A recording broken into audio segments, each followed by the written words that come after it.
Bienvenido a Sabiduría para el Corazón.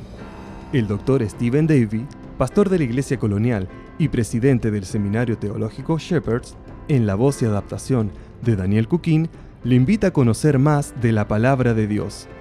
Con Biblia en mano, acompáñenos en el estudio de hoy.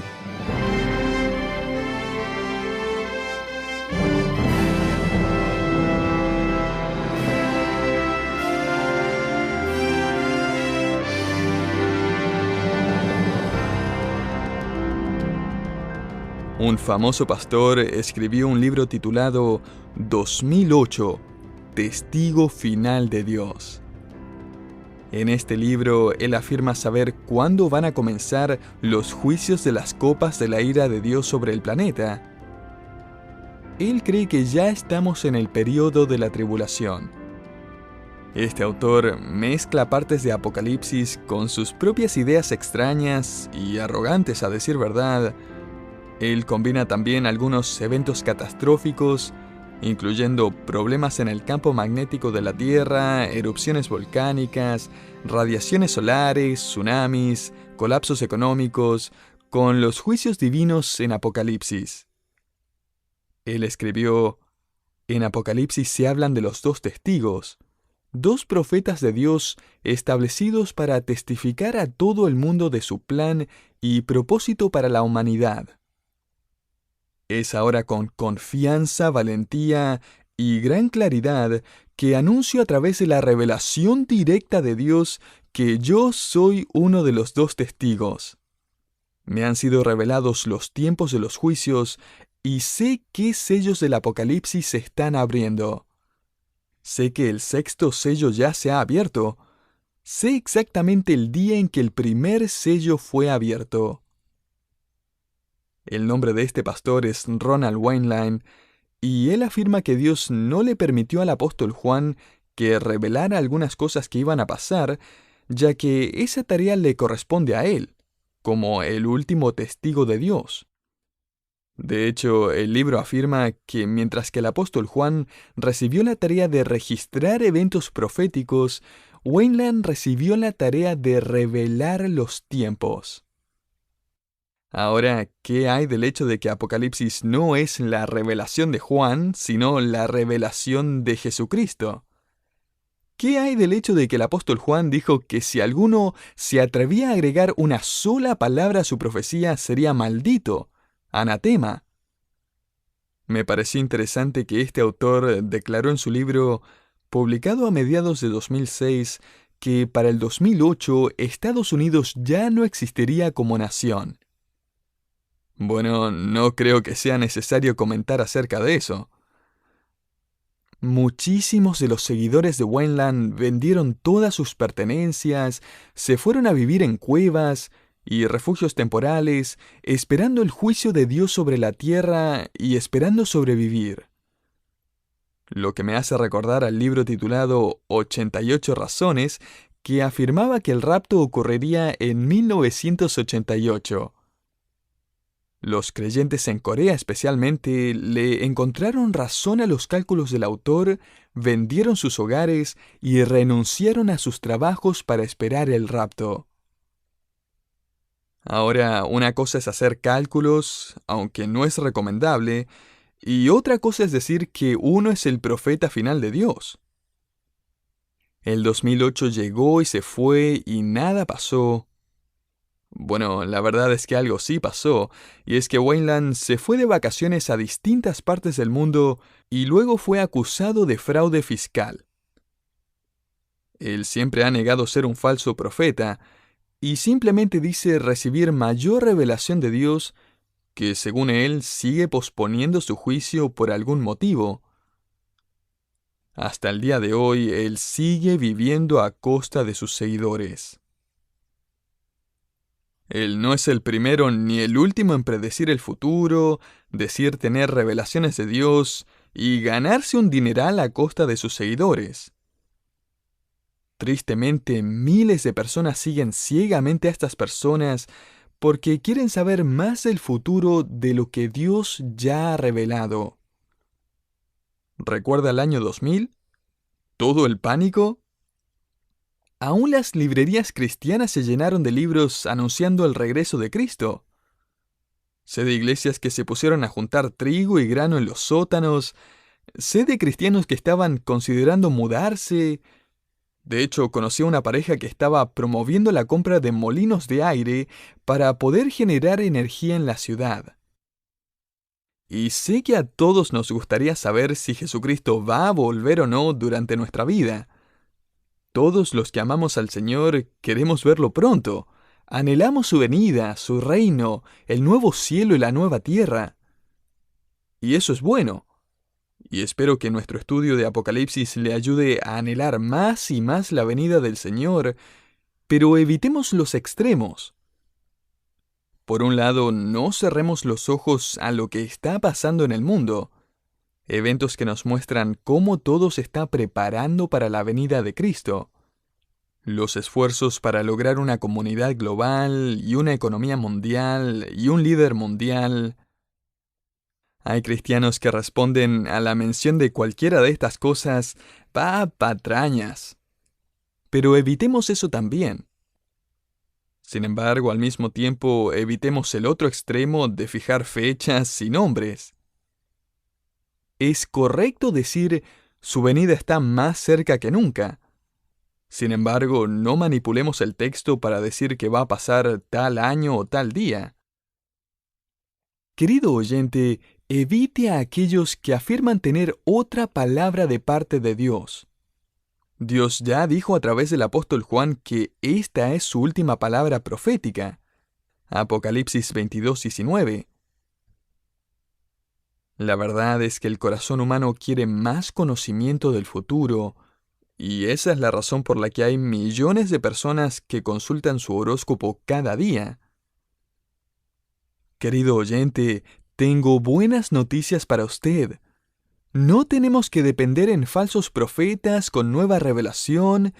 No necesitamos vender todas nuestras cosas e irnos a vivir a las montañas. Podemos vivir con más que una corazonada de algún adivino o algún autodenominado profeta. Tenemos la palabra de Dios. Y aunque no se nos dicen todos los cuándos y cómos, se nos dice mucho acerca de los qué y los dónde y los quiénes, y aún bastantes de los porqués. Estamos descubriendo juntos cosas que son mucho más que una corazonada. ¿Cómo es que sabemos todas estas cosas? ¿Cómo es que podemos confiar en el apóstol Juan? Es interesante notar que antes de que Juan presentara su visión, él se aseguró de que entendiéramos quién es el verdadero autor de esta revelación. Los primeros 8 versículos de Apocalipsis 1 son simplemente una frase tras otra que atestigua que esta revelación ha venido de parte del Trino Dios. Apocalipsis 1:1 comienza con estas palabras: la revelación de Jesucristo. Y lo que tenemos aquí en los primeros 8 versículos, en la primera página del libro de Apocalipsis, es la firma, el autógrafo del mismo Dios. Este libro de Apocalipsis es el libro del Trino Dios. Note Apocalipsis 1:4, Juan, a las 7 iglesias que están en Asia, gracia y paz a vosotros del que es, y que era, y que ha de venir. Este es el autógrafo de Dios. En el idioma hebreo, su nombre Yahweh o Jehová es simplemente una forma del verbo ser. Puede ser traducido yo soy. Yo soy suena como una afirmación en tiempo presente, pero en realidad el verbo hace referencia a la eternidad de Dios. Este es el libro de revelaciones del yo soy. Yo soy quien era, yo soy quien es, y yo soy quien ha de venir. Dios el Padre está presente en todo momento, pasado, presente y futuro. El humano, aunque tiene un alma inmortal y nunca cesará de ser, sí tiene un principio. Dios no tuvo principio y no tendrá fin. Para Él todas las cosas están en un eterno presente. Él está fuera de tiempo. Esta es una declaración de su eternidad. Este es un anuncio de su deidad. A todo esto, la firma de Dios el Padre es intercambiable con la de Dios el Hijo. Ambos son igualmente Dios. Esa es la razón por la que Jesús creó tanto alboroto cuando dijo: «Antes que Abraham fuese, yo soy». Juan 8:58. Jesús no estaba anunciando que era un profeta, como lo afirma el Islam, o el producto de una relación entre Dios Padre y María, como afirman los mormones. Él estaba diciendo: «Yo soy Dios. Yo no tuve principio». Y eso explica por qué en el siguiente versículo la Biblia dice que tomaron piedras entonces, esto es, los fariseos, para arrojárselas. La gente estaba pensando: «Tenemos que deshacernos de este blasfemo». Ellos claramente entendieron que Jesús estaba declarando su igualdad con Dios el Padre. Él afirmaba ser igualmente divino. Cuando miramos Apocalipsis 1:8, leemos la firma: «Yo soy el Alfa y la Omega, dice el Señor Dios». La mayoría cree que este es Cristo hablando en este versículo. De hecho, en mi Biblia esto está en letras rojas, así que debe ser Jesús. Bueno, Juan no tenía un lápiz negro y otro rojo. El color de la tinta no es inspirada. Si mira el contexto, va a darse cuenta que está refiriéndose a Dios el Padre. Sin embargo, en el último capítulo de Apocalipsis, el capítulo 22, el Señor Jesús claramente es el que está hablando en el versículo 13 y se refiere a sí mismo como el Alfa y la Omega. Yo soy la A y la Z. Y es realmente impresionante reconocer que Cristo está hablando en Apocalipsis 1:8 y le ofrece el mismo título a Dios el Padre que luego usa para sí mismo. Esto revela una vez más la igualdad de sus atributos y la igualdad de su esencia en la Trinidad. De hecho, note en el principio de Apocalipsis 1:8 que el que es el Alfa y el Omega es llamado el Señor Dios. Y más adelante, este versículo termina con el Alfa y el Omega refiriéndose a sí mismo como el Todopoderoso. Esta es la palabra griega que se usa en lugar del nombre hebreo Shaddai. El Shaddai es el título divino de poder y fortaleza. A todo esto, a través del Antiguo Testamento, Shaddai era el nombre de Dios que se usaba frecuentemente en el contexto de las promesas de Dios. Habla de la habilidad de Dios de cumplir cada promesa que ha hecho. Apareció por primera vez cuando Dios reafirmó su pacto con Abraham en Génesis 17:1. Y es interesante que al principio de esta profecía, Jesucristo le recuerda a Juan que todas estas promesas proféticas, aunque parezcan imposibles de realizarse, van a cumplirse porque el Shaddai es quien ha hablado. La siguiente persona de la Trinidad que firma este libro de profecía es el Espíritu Santo.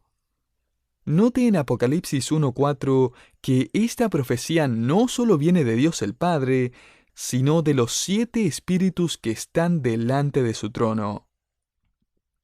Por primera vez leemos un número significativo en el libro de Apocalipsis, el número 7.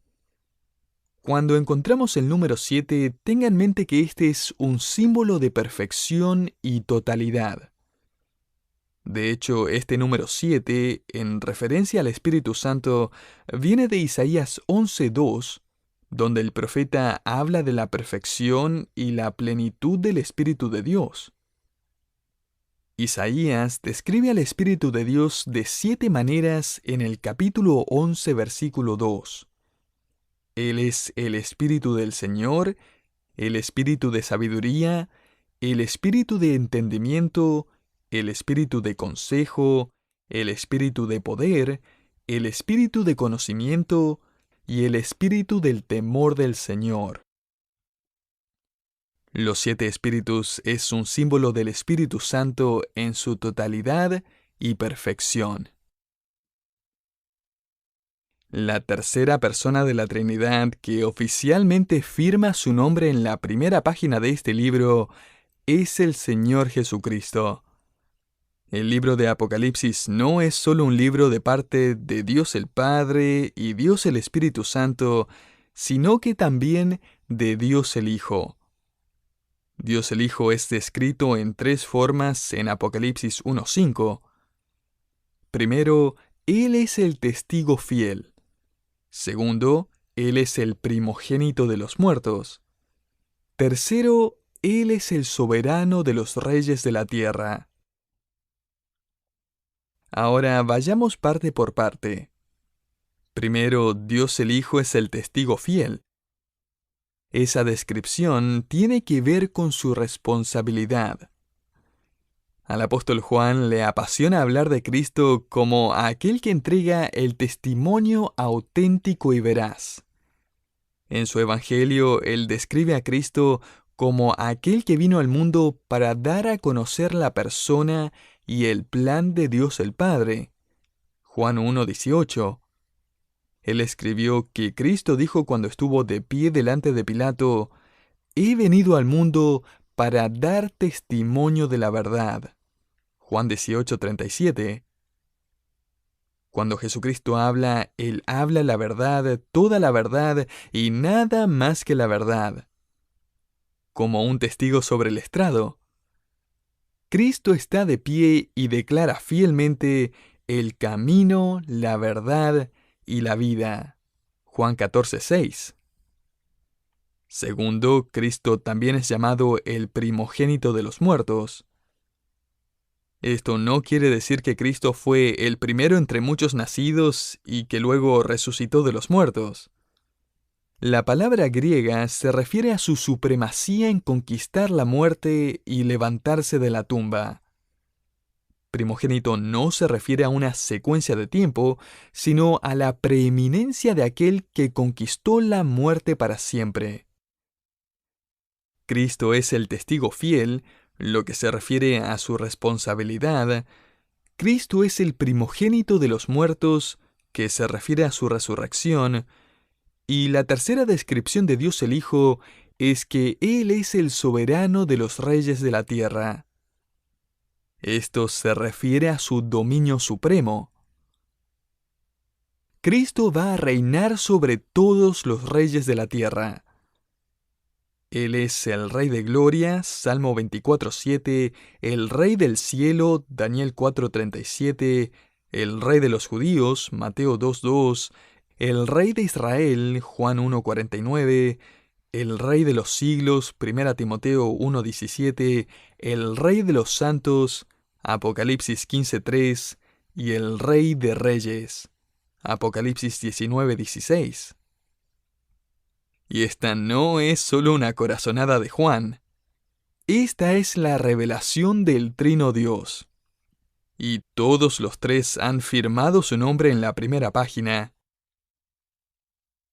Luego, lo que encontramos después es que Juan irrumpe en un aleluya, en una doxología de adoración. Y es que, ¿qué podemos hacer después de leer la revelación de la gloria de Dios el Padre, la supremacía de Dios el Hijo y la perfección del Espíritu Santo? ¿Qué podemos hacer sino adorarle? ¿Amén? Y esto es lo que hace Juan. Veamos ahora las 3 partes de esta doxología de Juan. Primero, Juan exalta a Jesús por su amor. En Apocalipsis 1:5 Juan escribe, «al que nos amó». Y en el original esto está en tiempo presente. Así que mejor traducido sería, «al que nos ama». Tendemos a pensar que Dios nos amó en algún tiempo distante, en la cruz solamente, pero no. Querido oyente, Él nos ama ahora, constantemente. Ray Stedman, en su comentario de esta doxología, contó de una vez que D. L. Moody fue invitado a darle una charla a los estudiantes de la prestigiosa Universidad de Cambridge. La mayoría de los universitarios estaban furiosos que permitieran que Moody, un hombre sin educación alguna, fuera a darles una charla. Sentían que era un insulto. Aquella noche, un grupo de jóvenes se sentó en la primera fila, esperando el momento indicado para burlarse, abuchear y humillar a Moody. Pero justo antes de que Moody se parara a predicar, Ira Sankey cantó un himno. Y mientras él cantaba, la audiencia quedó en silencio. Inmediatamente después del himno, Moody subió al podio, apuntó con su dedo a los jóvenes y les dijo: «Jóvenes, que nunca se les pase por la mente que Dios no los ama, porque Él sí, Él verdaderamente lo hace». Estos jóvenes, impactados por la pasión de Moody y el poder del mensaje, escucharon en silencio mientras Moody predicaba acerca del amor de Cristo. Gran teología. El amor de Cristo está en tiempo presente. No es Él amó, no es Él podría amarme si yo, no es Él nos amará, sino Él nos ama. No solo Jesús nos ama, sino que segundo, Jesús nos libertó. Juan continúa en Apocalipsis 1:5 diciendo: Él nos lavó, mejor traducido, Él nos libertó de nuestros pecados por su sangre. Aquellos que han creído en el Evangelio de Cristo y su obra expiatoria en la cruz han sido libertados. Feliz yo me siento al saber que Jesús libróme del yugo opresor. Quitó mi pecado, clavólo en la cruz, gloria demos al buen Salvador. Rompe cadenas del pecar, al preso librará, su sangre limpia al ser más vil, gloria a Dios, soy limpio ya. Ese himno lo compusieron Horacio Spafford y Charles Wesley, y es un himno que hoy podemos cantar todos los santos. Jesús nos ama, Jesús nos libertó. Tercero, Jesús nos hizo reyes y sacerdotes. Mire Apocalipsis 1:6. Y nos hizo reyes y sacerdotes para Dios su Padre. A Él sea gloria e imperio por los siglos de los siglos. Amén. Ahora somos sacerdocio santo. 1 Pedro 2:9. ¿Qué hacían los sacerdotes en el Antiguo Testamento? Ellos buscaban acercar a las personas a Dios. Y nosotros también, como creyentes, llevamos el Evangelio para que por el poder del Espíritu Santo las personas se acerquen a Dios. Los sacerdotes hacían sacrificios. ¿Y qué es lo que debemos sacrificar nosotros? Romanos 12:1 dice que debemos presentar nuestros cuerpos como sacrificio vivo, santo, agradable al Señor. La tarea en el Antiguo Testamento era más compleja, pero a la misma vez más fácil. El sacerdote no debía preocuparse de que los sacrificios muertos se salieran del altar. Sin embargo, nosotros debemos ofrecer nuestras vidas diariamente a nuestro Dios. Hebreos 13:15 nos informa que nosotros también debemos ofrecer continuamente un sacrificio de alabanza a Dios. Nosotros, querido oyente, somos sacerdotes por medio de la fe en Cristo y estamos ejerciendo nuestra ocupación mientras ofrecemos nuestras vidas y nuestro tiempo, nuestras posesiones y nuestra adoración al Señor. Ahora veamos qué continúa después de esta breve doxología. Note Apocalipsis 1:7. He aquí que viene con las nubes, y todo ojo le verá, y los que le traspasaron, y todos los linajes de la tierra harán lamentación por él. Sí, amén. El resto del libro de Apocalipsis revela los detalles de este versículo. Esta es la revelación de la venida de Cristo. Juan está diciendo, esta no es una corazonada, esta es la promesa de la revelación, y está firmada por Dios el Padre, Dios el Hijo y Dios el Espíritu Santo. John Phillips escribió lo siguiente en su comentario llamado Explorando Apocalipsis. Mientras que Ricardo Corazón de León estaba en batalla, su reino cayó en malas manos. Su astuto pero desagradable hermano usurpó los derechos del rey y lideró el reino de mala forma. Las personas en Inglaterra sufrían y anhelaban el regreso del rey. Un día el rey Ricardo volvió. Cuando llegó a Inglaterra, él marchó directo hacia su trono. Se dice que Ricardo fue derribando uno a uno los obstáculos que su hermano le puso en el camino hasta que llegó a su trono. La gente se alegró e hicieron sonar las campanas de toda la ciudad. El rey estaba de vuelta. ¡Larga vida al rey! John Phillips continúa escribiendo: un día, un rey mucho más grande que el rey Ricardo va a venir a reclamar un reino mucho más grande que el de Inglaterra. Y todos los que han abusado su poder en su ausencia y han mal administrado su mundo serán quitados. Y qué maravilloso va a ser aquel día. Esta no es una corazonada. Esta es la verdad. Y Dios la ha afirmado. El Padre, el Hijo y el Espíritu Santo.